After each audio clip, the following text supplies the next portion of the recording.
Hello, family. How are we today? I am hoping and believing that you and your families are doing fabulous as I am. I am Rebecca and I am your host for All Things Family Inspired. This is a place where we discuss all things family and we try to look for ways on how we can help each other do life better. So let's get into today's video.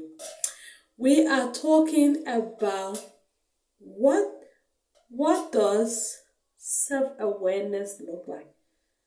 We are talking about self-awareness. What does it look like? That is our discussion today. If you're new to the channel, please feel free to subscribe. It's free of charge, but it will mean so much to me if you can subscribe, like, and comment your thoughts, and even share the video with others. It will mean so much to me. And if you're returning, thank you guys so much for being here, for your love and your support. I appreciate it, guys. Let's get into today's video. All right, so what does self-awareness look like? This topic is so important because it plays a whole lot to do with how others sees us and how we, pretty much how the things we exhibit out there, how people see that, and the impact it has on us as well as others. All right? Self-awareness is said to be one's capacity to recognize your own thoughts, your feelings, that's your emotions, your moods, and as well as the behaviors that you exhibit out there and how that can impact you as an individual and your loved ones or just generally people around you. They said that it involves a deep understanding, yes, deep understanding of your own strength as well as your weaknesses. It is important to be aware of how people perceive us because that is what being self-aware is. Most of the time we signal the wrong things. Sometimes we send out the wrong signals in our families, in our relationships, our marriages,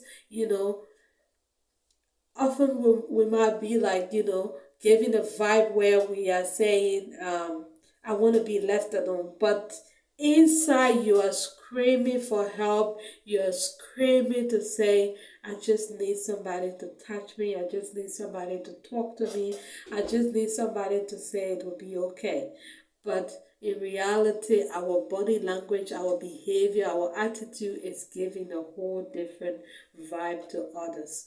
So it is necessary to be self-aware so that we can be able to be in control and, and help ourselves improve our relationships and just grow generally as an individual.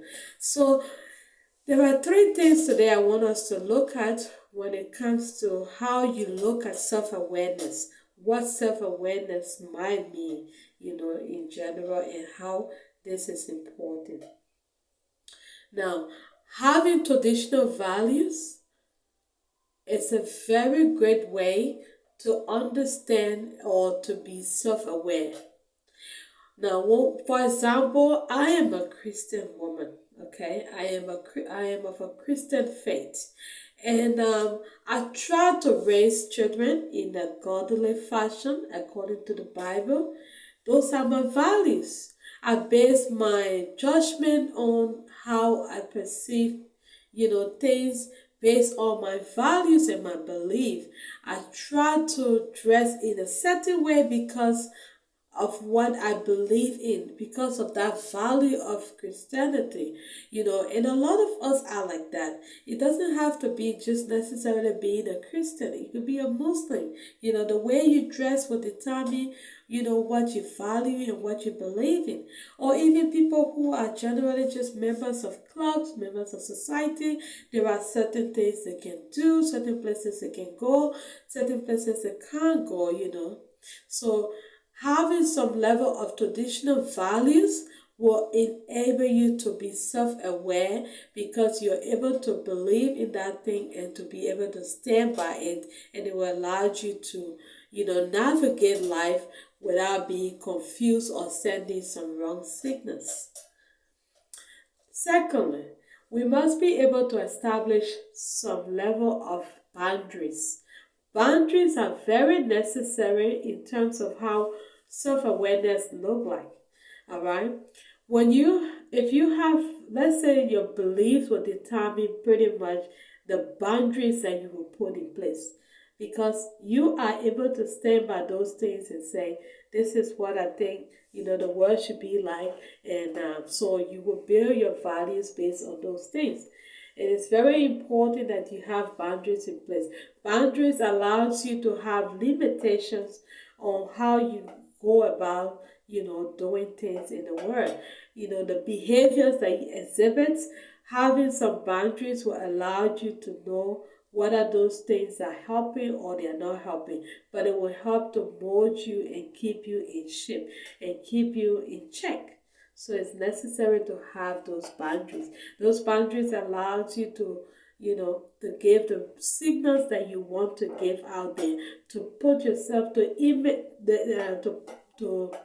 show the image that you will want to be perceived as out there, from others' perspective.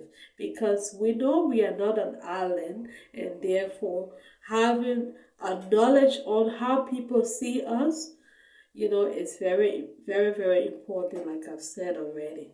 And finally, it's very important that we are having regular reflections.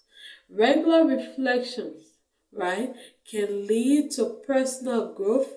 They can improve relationships, and it is just necessary in terms of our personal, decision making. The way we make decisions, is based on our regular reflection. When we reflect, we are able to know what motivates us and what doesn't. We are able to understand our weaknesses as well as our strength. It keeps us moving, and keeps us strong in our relationships, our personal life, and so forth. In a business where, if you're not able to sit down and reflect, let's say end of financial year is around the corner, if you're not able to reflect on the things that have worked well for your business this year, how do you improve and try to make things better for next financial year? You must learn to be able to reflect, on yourself, the things, the behavior that you exhibit out there, and what that might mean for others and how they see you. That's very important. It is really about searching deep down within yourself to find what motivates you, to do what you do. And if that what you do is working for you, then you are able to defend it, or you are able to rethink it so that that thing can be able to work for you. So that will be it for now for me, guys. I hope this will help somebody. It is important to have regular self-reflection, to having self-awareness allows you to do a whole lot better in life, and it helps our relationships in the family, in our workplaces. We don't want to be giving out vibes, negative vibes that we don't intentionally mean to put out there.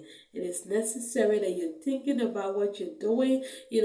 I do these things for me regularly. When I go to bed, I think about what I've done throughout the day, what went well, what didn't go well, things I said, how I could have done it better. I try to reflect, because that allows you to do well for the next day. It prepares you for next time and next day, next event. And, being prepared helps you to actually do life better. So I hope we are having some regular self reflections that will help us stay aware of the vibes we're putting out there, so that we can be happy people that are not pushing people away for the wrong reason, or even intentionally pushing our loved ones away, or just giving out a role. I'm gonna quickly give this scenario. I used to work with this beautiful lady, very hardworking woman at work, and a lot of the time people thought she was on drugs. And she would say something to me like, I don't know why everybody has issues with me, you know. But it was just the fact that she was so full of energy to the point that even when it's her break time, she's moving. She's like, she won't sit there. She will not let everybody sit there. So people thought that she was on drugs because she was just too much, in the way she would behave. She was nervous. She was that, but it was just that she was having, like, once I asked her, what's going on? Why are you the way you are? You're always, doing things. You never sit down. You're afraid that if you sit down, something will happen. You just, even when you're tired, you're still moving. What's going on? And she got to confide in me that, she had a lot of things that was going on at home with her family. She had just lost her mother. She was trying to relocate the things from the house, and she was trying to, clean up the house to be able to sell it. Otherwise, they would be in debt. And the other family members were not really helping. And that made her to just be happy. Like she was just constantly on that edge, like she was on the edge. So she was giving these negative vibes that was just not really good for her. But deep down, she's a lovely woman, you know. But yes, so these are some of the ways that we give out the wrong vibes without understanding, But if we are able to look at the word from how others see us, we are likely to change that behavior because we don't want to be pushing people away. At work, we spend most of our lives. At home, in our families, we are there constantly.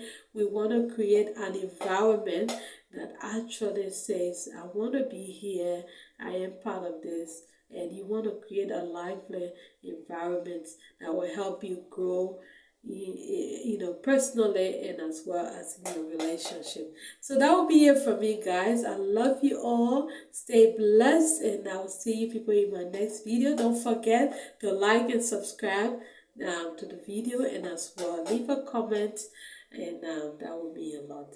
I love you guys. See you next time.